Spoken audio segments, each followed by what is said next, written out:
Friends, welcome to Kannada ಕುಟುಂಬ. Friends, ಇವತ್ತಿನ ವಿಡಿಯೋದಲ್ಲಿ ನಾನು ದಸರಾ ಟೈಮಲ್ಲಿ ಯಾವ ರೀತಿಯಾಗಿ ಗೊಂಬೆಗಳನ್ನ ಕುಣಿಸ್ತಾರೆ ಅಂತೇಳಿ ಇವತ್ತಿನ ವಿಡಿಯೋದಲ್ಲಿ ತೋರಿಸ್ತಾ ಇದ್ದೀನಿ. ಅದಕ್ಕಿಂತ ಮುಂಚೆ ನೀವೇನಾದರೂ ಇನ್ನೂ ನನ್ನ ಚಾನಲ್ಗೆ ಸಬ್ಸ್ಕ್ರೈಬ್ ಆಗಿಲ್ಲ ಅಂತ ಹೇಳಿದ್ರೆ ಈಗಲೇ ಸಬ್ಸ್ಕ್ರೈಬ್ ಆಗಿ, ಹಾಗೆ ಪಕ್ಕದಲ್ಲಿರೋ ಬೆಲ್ ಬಟನ್ನ ಪ್ರೆಸ್ ಮಾಡಿ.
ನಾನು ಈ ಬೊಂಬೆಗಳನ್ನ ಕೂರಿಸುವಂತ ಸಂಪ್ರದಾಯ ಮಾಡಿದ್ದೀನಿ. ಸಾಂಪ್ರದಾಯಿಕವಾಗಿ 9 ಹಂತಗಳಿರ್ತೀನಿ. ಅದರೊಳಗೆ ಮೊದಲನೇ ಇದರೊಳಗೆ ರಾಜಾರಾಣಿ ಬೊಂಬೆಗಳು ಅಂತ ನಮಗೆ ಮದುವೆಯಲ್ಲಿ ಕೊಟ್ಟಿರ್ತಾರಲ್ಲ, ಆ ರಾಜಾರಾಣಿ ಬೊಂಬೆಯನ್ನು ನಾವು ಅಂದರೆ ಹಿಂದೆ ಮಹಾರಾಜರ ಕಾಲದಲ್ಲಿ ಆ ರಾಜರನ್ನ ಹೋಗಿ ಅರಮನೆಯೇ ನೋಡೋಕ್ಕಾಗಲ್ಲ ಅಂತನೋ ಒಂದು ಕಾರಣಕ್ಕೆ ಜನ ಏನು ಮಾಡಿದ್ರು, ಈ ಬೊಂಬೆ ಹಬ್ಬದಲ್ಲಿ ಆ ರಾಜಾರಾಣಿ ಬೊಂಬೆಗಳನ್ನು ಕೂರಿಸಿ ಮನೇಲೇ ನಾವು ರಾಜಾರಾಣಿ ನೋಡ್ತಿದ್ದೀವಿ ಅಂತ ಅನ್ನುವಂತಹ ಒಂದು ಸಂಭ್ರಮ ಪಡುವಂತಹ ಒಂದು ಈ ಒಂದು ಹಬ್ಬದಲ್ಲಿ ಮಾಡ್ತಾರೆ. ಹಾಗಾಗಿ ಅದರ ಜೊತೆಗೆ ಏನಾಗುತ್ತೆ, ಬೇರೆ ಹೆಚ್ಚಿಗೆ ನಾವು ಬೊಂಬೆಗಳನ್ನ ಜೋಡಿಸ್ಕೊಂಡು ಆ ಬೊಂಬೆಗಳನ್ನ ಒಂದೊಂದು ಹಂತದಲ್ಲಿ ಒಂದೊಂದು ಬೊಂಬೆಗಳು ಜೋಡಿಸ್ಕೊಂಡು ಬಂದಿದ್ದೀವಿ.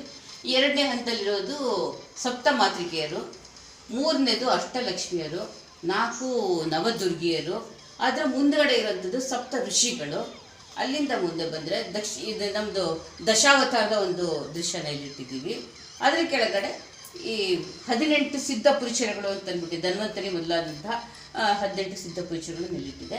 ಇದ್ರ ಕೆಳಗಡೆ ಬಂದರೆ ಕಾಳಭೈರವರು 8 ಜನ ಕಾಳಭೈರವರ ಒಂದು ದೃಶ್ಯ, ಶಿವನ ಒಂದು ಅವತಾರದ ಒಂದು ಇದನ್ನು ನಾವಿಲ್ಲಿ ತೋರಿಸಿದ್ದೀವಿ. ಅದರ ಪಕ್ಕದಲ್ಲಿ ಅಲ್ಲಿ ದಕ್ಷಿಣಾಮೂರ್ತಿ ಇದೆ. ಅಲ್ಲಿ ಈ ಕಡೆ ಬಂದರೆ ಅಲ್ಲಿಂದ ಪಕ್ಕದಲ್ಲಿ ದೇವಸೇನೆ ಮದುವೆ ಆಗ್ತಾ ಇರುವಂತಹ ಒಂದು ಕಲ್ಯಾಣದ ಒಂದು ದೃಶ್ಯ ತೋರಿಸಿದ್ದೀವಿ.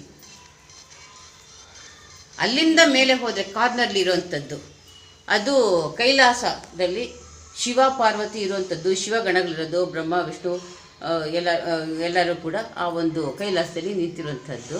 ಅದರ ಪಕ್ಕದಲ್ಲಿ ಆ ಎದುರುಗಡೆ ಶಿವನ ಒಂದು ಲಿಂಗ, ಆ ಶಿವನ ಲಿಂಗದಲ್ಲಿ ನಟರಾಜ ಪ್ರತ್ಯಕ್ಷ ಆಗಿರೋದು, ಚಿದಂಬರಂನ ಒಂದು ದೃಶ್ಯನ ನಟರಾಜ ಇದರ ನಂದಿ ಮೇಲೆ ನಿಂತಿರುವಂತಹ ನಟರಾಜ ಅದು.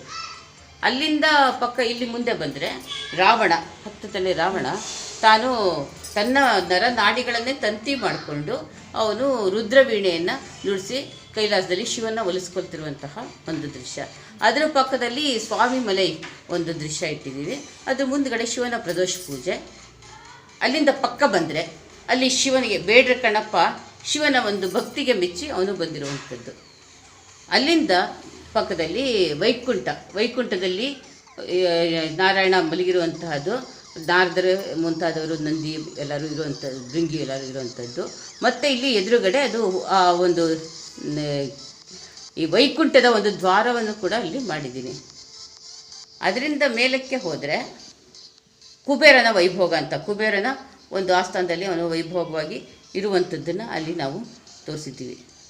ಅದರಿಂದ ಮೇಲೆ ರಾಜರಾಜೇಶ್ವರಿ ದರ್ಬಾರ್ ಅಂತ ದೇವಿಯ ಒಂದು ಆಸ್ಥಾನದಲ್ಲಿ ಲಕ್ಷ್ಮೀ ಸರಸ್ವತಿ ಎಲ್ಲರೂ ಆಸೀನರಾಗಿರುವಂತಹ ಒಂದು ದೃಶ್ಯ ಅಲ್ಲಿದೆ. ಅಲ್ಲಿಂದ ಮುಂದೆ ಇಲ್ಲಿ ಬಂದರೆ ವಿಶ್ವರೂಪ ದರ್ಶನ, ಅರ್ಜುನನಿಗೆ ಕೃಷ್ಣ ವಿಶ್ವರೂಪನ ನೀಡ್ತಾ ಇರುವಂತಹ ಒಂದು ದೃಶ್ಯ. ಇದೊಂದು ಇಲ್ಲಿ ಗಾಯತ್ರಿ ದೇವಿಯ ಒಂದು ದೃಶ್ಯ ಇಲ್ಲಿಟ್ಟಿದ್ದೀನಿ. ಗಾಯತ್ರಿ ವೇದ ಮಾತಾ ಗಾಯತ್ರಿಯನ್ನು ಇಲ್ಲಿ ಕೂರಿಸಿದ್ದೀನಿ. ಒಂದು ವೈಭವ ಲಕ್ಷ್ಮಿಯ ಪೂಜೆ ನಡೀತಾ ಇದೆ ಅಲ್ಲಿ. ಇದರ ಅದು ಲಾಸ್ಟ್ ಆನೆ ಇದೆಯಲ್ಲ, ಅದು ವೈಭವ ಲಕ್ಷ್ಮಿ ಪೂಜೆ. ಅದು ಅದರಿಂದ ಪಕ್ಕ ಬಂದರೆ ತ್ರಿಮತ ಸ್ಥಾಪಕರಾದಂಥ ಮೊದಲನೇದು ರಾಮಾನುಜಾಚಾರ್ಯರಲ್ಲಿ, ಅಲ್ಲಿಂದ ಪಕ್ಕ ಇಲ್ಲಿ ಶಂಕರಾಚಾರ್ಯರು ಅವರ ಒಂದು ಶಿಷ್ಯಂದ್ರ ಜೊತೆ ಇರುವಂಥದ್ದು. ಇಲ್ಲಿ ಮಧ್ವಾಚಾರ್ಯರು ಒಂದು ಇದು ಮಾರುತಿಯ ಪೂಜೆ ಮಾಡ್ತಾ ಇರುವಂತಹ ಒಂದು ದೃಶ್ಯ ಇಲ್ಲಿದೆ. ಈ 3 ತ್ರಿಮತ ಸ್ಥಾಪಕರ ಒಂದು ಇದು. ಇಲ್ಲಿಂದ ಪಕ್ಕ ಬಂದರೆ ಇದು 12 ಜ್ಯೋತಿರ್ಲಿಂಗಗಳು, ನಮ್ಮ ಭಾರತದಲ್ಲಿರುವಂತಹ 12 ಜ್ಯೋತಿರ್ಲಿಂಗಗಳನ್ನು ಇಲ್ಲಿ ಇಟ್ಟಿದ್ದೀನಿ. ಹಬ್ಬದಲ್ಲಿ ಕಲಶ ಕನ್ನಡಿ ಇಟ್ಟು ಅದನ್ನು ಒಂದು ಜೊತೆ ಬೊಂಬೆ, ಅದಕ್ಕೋಸ್ಕರ ಪೂಜೆಗಾಗಿ ಒಂದು ಜೊತೆ ಬೊಂಬೆನೂ ಇದ್ರ ಮುಂದೆ ಇಟ್ಕೊಂಡು ನಾವು ಕಲಶ ಪೂಜೆನ ಪ್ರತಿನಿತ್ಯ ಮಾಡಿ ಅದಕ್ಕೆ ಪ್ರತಿನಿತ್ಯ ಆರತಿ ಮಾಡ್ತೀವಿ. ಮಕ್ಕಳಿಗೆ ಬೊಂಬೆ ತಿಂಡಿನ ಕೊಡುವಂಥ ಅಭ್ಯಾಸ ಇದೆ.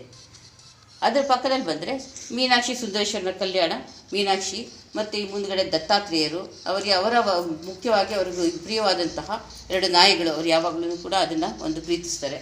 ಆ ನಾಯಿಗಳನ್ನೇ ಅವರ ವಾಹನ ಅಂತ ಅಂದ್ಬಿಟ್ಟಿದೆ, ಇದು ಮಾಡ್ಕೊಂಡಿಟ್ಟಿದೆ. ಇಲ್ಲಿಂದ ಇದು ಚಾಮುಂಡೇಶ್ವರಿ. ಇಲ್ಲಿ ಶಂಕರಾಚಾರ್ಯರು ಭಿಕ್ಷೆಗೆ ಹೋದಾಗ ಅವರಿಗೆ ಭಿಕ್ಷೆ ಕೊಡೋಕ್ಕೆ ಏನು ಗತಿ ಇಲ್ಲದೆ ಮನೇಲಿದ್ದಂತಹ 2 ನೆಲ್ಲಿಕಾಯಿನೇ ತಂದು ಆ ಮನೆ ಒಡತಿ ಹಾಕ್ತಾಳೆ. ಆವಾಗ ಇವಳ ಒಂದು ಬಡತನಕ್ಕೆ ಮರುಗಿದಂತಹ ಶಂಕರಾಚಾರ್ಯರು ಕನಕದಾರ ಸ್ತೋತ್ರ ರಚನೆ ಮಾಡಿ ಹೇಳಿದಾಗ ಆಗ ಲಕ್ಷ್ಮೀದೇವಿ ಪ್ರಸನ್ನಳಾಗಿ ಅವ್ರ ಮನೆ ಮೇಲೆ ಚಿನ್ನದ ಮಳೆಯನ್ನು ಸುರಿಸ್ತಾ ಇರುವಂತಹ ಒಂದು ದೃಶ್ಯ ಇದು. ಇದರಿಂದ ಪಕ್ಕದಲ್ಲಿ ಇದು ಶೆಟ್ರಂಗಡಿ. ಇದರೊಳಗೆ ನಮ್ಮ ಇದಕ್ಕೆ ಪ್ರತೀತವಾದಂತಹ ಈ ನವಧಾನ್ಯಗಳನ್ನು ಶೆಟ್ರಂಗಡಿಲಿ ತೋರಿಸಿದ್ದೀನಿ. ಇದೊಂದು. ಅಲ್ಲಿಂದ ಮುಂದೆ ಬಂದರೆ ಇದು ಸಂಗೀತ ತ್ರಿಮೂರ್ತಿಗಳು, ತ್ಯಾಗರಾಜರು, ವಾಸುದೇವಾಚಾರ್ಯರು ಮತ್ತು ಮುತ್ತುಸ್ವಾಮಿ ದೀಕ್ಷಿತರು 3 ಜನ ಇದ್ದಾರೆ.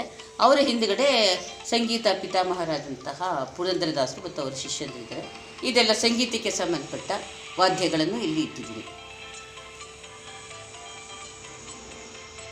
ಅರಮನೆಯ ದರ್ಬಾರು, ಅರಮನೆಯ ಪ್ರೊಸಿಷನ್ ಮೆರವಣಿಗೆ ಇದು ಮುಖ್ಯವಾದದ್ದು. ಅದರೊಳಗೆ 4 ಜನ ಪರಂಪರೆಯ ಒಡೆಯರನ್ನು ಇಲ್ಲಿ ಸ್ಥಾಪಿಸಿದ್ದೀನಿ. ರಾಜ ಒಡೆಯರು, ಕಂಠೀರ ನರಸಿಂಹರಾಜ ಒಡೆಯರು, ನಾಲ್ವಡಿ ಕೃಷ್ಣರಾಜ ಒಡೆಯರು ಮತ್ತು ಜಯಚಾಮರಾಜ ಒಡೆಯರನ್ನ 4 ಜನನ ಇಲ್ಲಿ ತೋರಿಸಿದ್ದೀವಿ ಪರಂಪರೆಯನ್ನು. ಮತ್ತು ಇಲ್ಲಿ ಅದರ ಪಕ್ಕದಲ್ಲಿ ದರ್ಬಾರ್ ಹಾಲಲ್ಲಿ ಮಹಾರಾಜ ಕೂತಿರುವಂತಹದ್ದು ಆ ಒಂದು ದೃಶ್ಯ, ಸಿಂಹಾಸನದ ಮೇಲೆ ಕೂತಿರುವಂಥ ದೃಶ್ಯವನ್ನು ಇಲ್ಲಿ ತೋರಿಸಿದ್ದೀವಿ.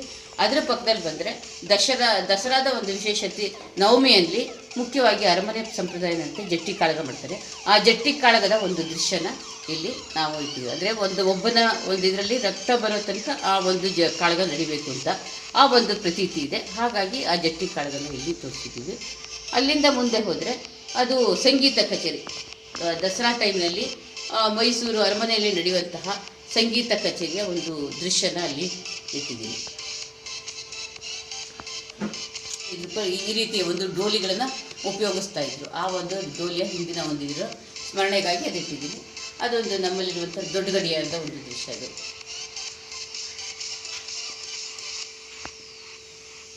ಇಲ್ಲಿ ಇದು ಮಾಡಿ ಚಿತ್ರಿಸಿದ್ದೀನಿ.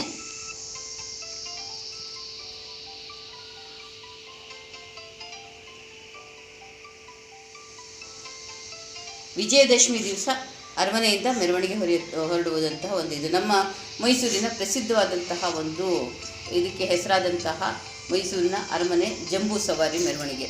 ಆ ಜಂಬೂ ಸವಾರಿ ಮೆರವಣಿಗೆ ಚಿತ್ರಣ ಇಲ್ಲಿ ನಾವು ತೋರಿಸಿದ್ದೀವಿ.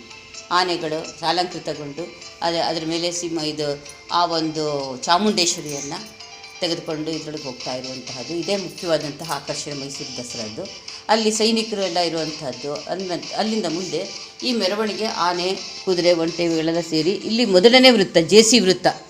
ಆ ಜೇಸಿ ವೃತ್ತವನ್ನು ದಾಟಿಕೊಂಡು ಫಸ್ಟ್ ಜೇಸಿ ವೃತ್ತ ಸಿಗುತ್ತೆ. ಆ ಜೇಸಿ ವೃತ್ತವನ್ನು ದಾಟಿಕೊಂಡು ಮುಂದೆ ಪ್ರೊಸಿಷನ್ನು ಹೊರಡ್ತಾ ಇರುತ್ತೆ, ಮೆರವಣಿಗೆ ಬರ್ತಾ ಇರುತ್ತೆ. ಅಲ್ಲಿಂದ ಕಾಲಾಳುಗಳು, ಬಿರುದು, ಬಾವಲಿಗಳು, ಕುದುರೆ, ಒಂಟೆ ಮತ್ತು ಸಂಗೀತ ವಾದ್ಯಗಳು, ಕಚೇರಿಗಳು, ಆನೆಗಾಡಿ, ಇದೊಂದು ಹಸು, ಪಟ್ಟದ ಹಸು, ಪಟ್ಟದ ಕುದುರೆ, ಇವೆಲ್ಲನೂ ಕೂಡ ನಾವಿಲ್ಲಿ ತೋರಿಸಿದ್ದೀವಿ. ಹಾಗೆ ಮುಂದೆ ಬಜರಂಗಬಲಿ, ಇದು ಆನೆಗಾಡಿ.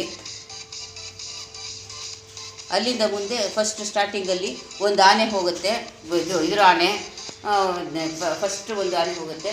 ಅದರ ಹಿಂದೆ ಪೊಲೀಸರು ಹೋಗ್ತಾರೆ. ಮತ್ತು ಅಲ್ಲಿಂದ ಇದು KR ಸರ್ಕಲ್ಲು, KR ವೃತ್ತವನ್ನು ದಾಟಿಕೊಂಡು ಇದು ಈ ಕೊನೆಯಲ್ಲಿ ಬನ್ನಿ ಮಂಟಪದ ಒಂದು ಸಿಂಬಲೈಸ್ ಮಾಡಿದ್ದೀನಿ. ಇದು ಬನ್ನಿ ಮಂಟಪದಲ್ಲಿ ಆ ಒಂದು ಪ್ರೊಸಿಷನ್ ಮೆರವಣಿಗೆ ಮುಕ್ತಾಯವಾಗುವುದನ್ನು ಇಲ್ಲಿ ತೋರಿಸಿದ್ದೀವಿ.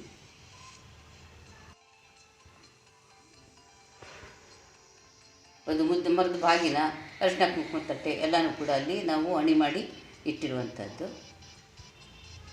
ಈಗ ಸದ್ಯಕ್ಕೆ ಅಲ್ಲಿಂದ ಯಾರಿಗೂ ಕೂಡ ಪ್ರವೇಶನೇ ಇಲ್ಲ. ಆದರೆ ಇದು ಮುಂದಿನ ಗೇಟನ್ನು ತೋರಿಸಿದ್ದೀನಿ. ಅಲ್ಲಿಂದ ಅದ್ರ ಹಿಂದ್ಗಡೆ ಬ್ರಿಡ್ಜ್, ಆ ಡ್ಯಾಮ್ ಬರುತ್ತಲ್ಲ, ಡ್ಯಾಮ್ನ ಒಂದು ದೃಶ್ಯ, ಅದರಿಂದ ನೀರು ಹರಿದು ತುಂಬಿ ಹರಿತಾ ಇರುವಂತಹ ಒಂದು ದೃಶ್ಯ ಇಲ್ಲಿ ತೋರಿಸಿದ್ದೀನಿ. ಪಾರ್ಕಲ್ಲಿಂದ ಇರುವಂತಹ ಒಂದು ಪಾರ್ಕಿನ ದೃಶ್ಯನೂ ಇಲ್ಲಿದೆ. ವೇದನೆಯನ್ನು ತಾಳಲಾರದೆ ತನ್ನ ಗರ್ಭವನ್ನು ಕಿತ್ತಿಸಿದಾಗ ಅದು 6 ಚೂರಾಗಿ 6 ಕಮಲದ ಹೂ ಮೇಲೆ ಬೀಳುತ್ತೆ. ಆವಾಗ ಕೃತ್ತಿಕಾ ದೇವತೆಯರು ಈ ಮಕ್ಕಳನ್ನು ಪಾಲನೆ ಮಾಡ್ತಾರೆ. ಕಾಲಕ್ರಮೇಣ ಈ 6 ಮಕ್ಕಳನ್ನು ಒಂದುಗೂಡಿಸಿ ಷಣ್ಮುಖನ ಮಾಡಿ ತಾರಕಾಸುರ ಸಂಹಾರಕ್ಕೆ ಕಳಿಸುವಂತಹ ಒಂದು ಸಣ್ಣ ಚಿತ್ರಣ ಐತಿ.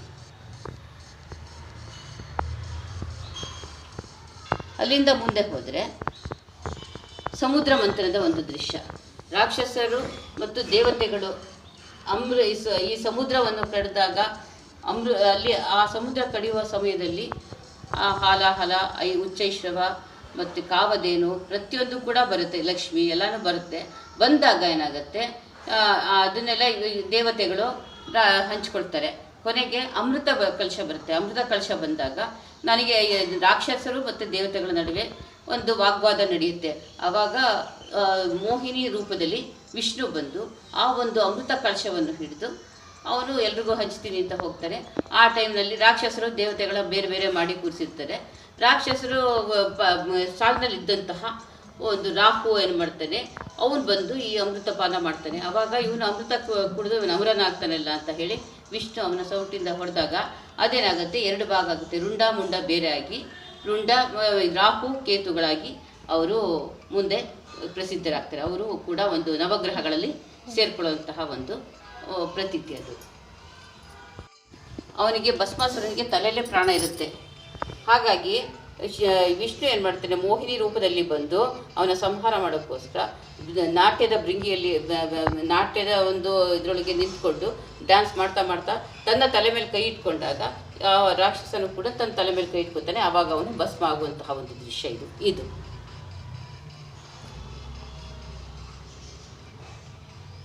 ಅಲ್ಲಿಂದ ಮುಂದೆ ಬಂದರೆ ತ್ರಿಮೂರ್ತಿಗಳು, ಬ್ರಹ್ಮ, ವಿಷ್ಣು, ಮಹೇಶ್ವರರು 3 ಜನನ ಇಲ್ಲಿ ತೋರಿಸಿದೆ. ಇದೆಲ್ಲ ಬೆಂಡಿನಲ್ಲಿ ಮಾಡಿರುವಂತಹ ಒಂದು ಐಟಮ್, ಇದು ಬೊಂಬೆಗಳು. ಇದು ಮತ್ಸ್ಯ ಕನ್ಯೆ ಅಂತಂದ್ಬಿಟ್ಟಿದ್ದೆ. ಇದು ಅರ್ಜುನ. ಇದು ಒಂಟಿಕಾಲಿ ತಪಸ್ ಮಾಡ್ತಾರಲ್ಲ ಅವನ ಒಂದು ದೃಶ್ಯ ಇಲ್ಲಿ ತೋರಿಸಿದೆ. ಅಲ್ಲಿಂದ ಬಂದರೆ ಅಲ್ಲಿ ಸುಬ್ರಹ್ಮಣ್ಯೇಶ್ವರ, ಗಣಪತಿ ಸುಬ್ರಹ್ಮಣ್ಯ, ಶಿವನ ಪಕ್ಕದಲ್ಲಿ ಗಣಪತಿ ಸುಬ್ರಹ್ಮಣ್ಯ ಇರುವಂಥದ್ದು.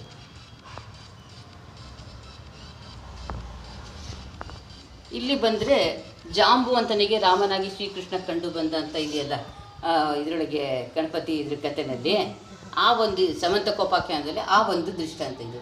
ಅಂದರೆ ಜಾಂಬುವಂತನಿಗೂ ಕೃಷ್ಣನಿಗೂ ಯುದ್ಧ ನಡೆದಾಗ ಕೊನೆಗೆ ರಾಮನ ರೂಪವನ್ನು ಅವನು ಕೃಷ್ಣ ತೋರಿಸಿದಾಗ ಆಗ ಜಾಂಬುವಂತ ತನ್ನ ತಪ್ಪಿಗೆ ಮರಿಗೆ ಅವನಿಗೆ ಕೈ ಮುಗಿದು ಕ್ಷಮೆ ಕೇಳ್ತಾ ಇರುವಂತಹ ಒಂದು ದೃಶ್ಯ ಇದು ವೇಷ ಬೇರೆ, ಭಾಷೆ ಬೇರೆ. ನಾವು ಭಾರತೀಯರು ಅಂತ ನಾವು ಒಬ್ಬೊಬ್ಬರು ಒಂದೊಂದು ಇದರಲ್ಲಿ ಬೇರೆ ಬೇರೆ ರೀತಿಯಲ್ಲಿದ್ದರೂ ಕೂಡ ನಾವೆಲ್ಲರೂ ಭಾರತೀಯರು ಅನ್ನೋ ಒಂದು ಇದನ್ನು ಸಾರುವಂಥದ್ದು. ಅದು ನಮ್ಮ ನ್ಯಾಷನಲ್ ಇದು.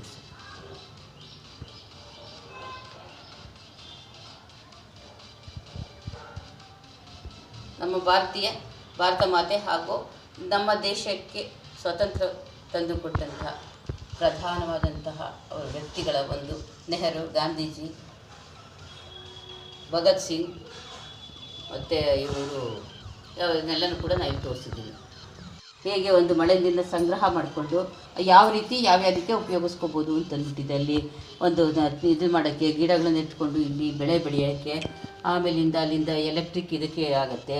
ಅಲ್ಲಿಂದ ಮುಂದೆ ಬಂದರೆ ಇಲ್ಲಿ ಕಾರ್ ತೊಳಿಯೋಕ್ಕೆ ಒಂದು ಜಾಗ ಮಾಡಿದ್ದಾರೆ, ಅಲ್ಲಿ ಬಟ್ಟೆ ಒಗೆಯೋಕ್ಕೊಂದು ಬಟ್ಟೆಗೆ ಒಗೆಯೋದಕ್ಕೆ ಒಂದು ಜಾಗ ಮಾಡಿದ್ದಾರೆ. ಹೀಗೆ ಅದನ್ನು ಮತ್ತೆ ಎಲ್ಲ ವೇಸ್ಟ್ ಮಾಡಿದೆ, ನೀರನ್ನು ವೇಸ್ಟ್ ಮಾಡಿದೆ, ಅದನ್ನೇ ಮರುಬಳಕೆ ಮಾಡುವಂತಹ ಒಂದು ಇದು.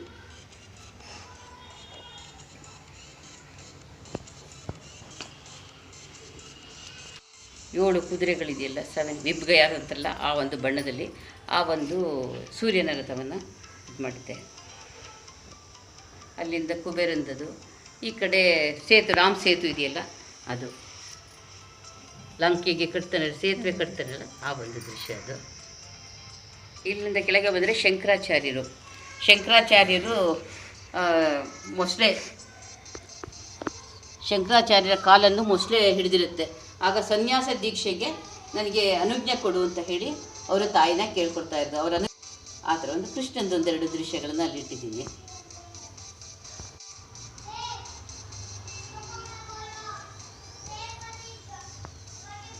ಇದು ಕೆಳಗಡೆ ಚಾಮುಂಡಿ ಬೆಟ್ಟ. ಪ್ರತಿ ವರ್ಷ ನಾನು ಯಾವುದೇ ಕಾರಣಕ್ಕೂ ತಪ್ಪಿಸ್ತಿಲ್ಲ, ಚಾಮುಂಡಿ ಬೆಟ್ಟ ಮಾಡ್ತಿದ್ದೆ. ಬಟ್ ಈ ವರ್ಷ ಈ ಕೋವಿಡ್ ಗಲಾಟೆಲಿ ಅದನ್ನು ಮಾಡೋಕ್ಕೆ ಅವಕಾಶ ಆಗಿಲ್ಲ. ಹಾಗಾಗಿ ಚಾಮುಂಡಿ ದೇವಸ್ಥಾನವನ್ನು ಮತ್ತು ಚಾಮುಂಡೇಶ್ವರಿನ ಅಲ್ಲಿ ಸ್ಥಾಪನೆ ಮಾಡಿದ್ದೀನಿ.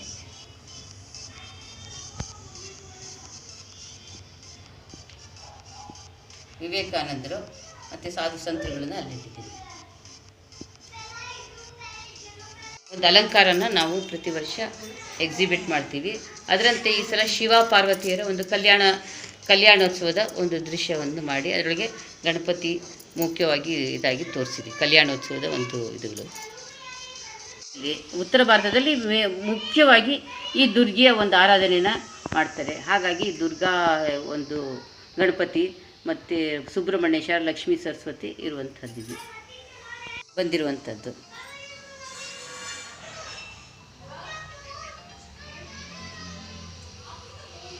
ಒಂದು 6 ಕ್ಷೇತ್ರಗಳ ದರ್ಶನ, ಸ್ವಾಮಿಮಲೆ, ಪಳನಿ, ಮರದ ಮಲೆ, ಹೀಗೆ ಒಂದಷ್ಟು ಎಲ್ಲ ಇದುಗಳ ಒಂದು ಇದು ಪ್ರಣವ ಮಂತ್ರೋಪದೇಶ ಮಾಡ್ತಾ ಇರುವಂತಹ ಒಂದು ಸ್ವಾಮಿಮಲೆಯಲ್ಲಿ ಪ್ರಣವ ಮಂತ್ರೋಪದೇಶ ಮಾಡ್ತಿರುವಂಥದ್ದು. ಸುಬ್ರಹ್ಮಣ್ಯೇಶ ತನ್ನ ತಂದೆಗೇ ಉಪದೇಶ ಕೊಡ್ತಾ ಇರುವಂಥದ್ದು. ಫ್ರೆಂಡ್ಸ್, ಮೈಸೂರಿನ ಸಂಸ್ಕೃತಿಯನ್ನು ಗೌರವಿಸುವುದಾದರೆ ಈ ವಿಡಿಯೋನ ಲೈಕ್ ಮಾಡಿ, ಹಾಗೆ ನಿಮ್ಮ ಫ್ರೆಂಡ್ಸ್ಗೂ ಕೂಡ ಈ ವಿಡಿಯೋನ ಶೇರ್ ಮಾಡಿ. Thank you friends.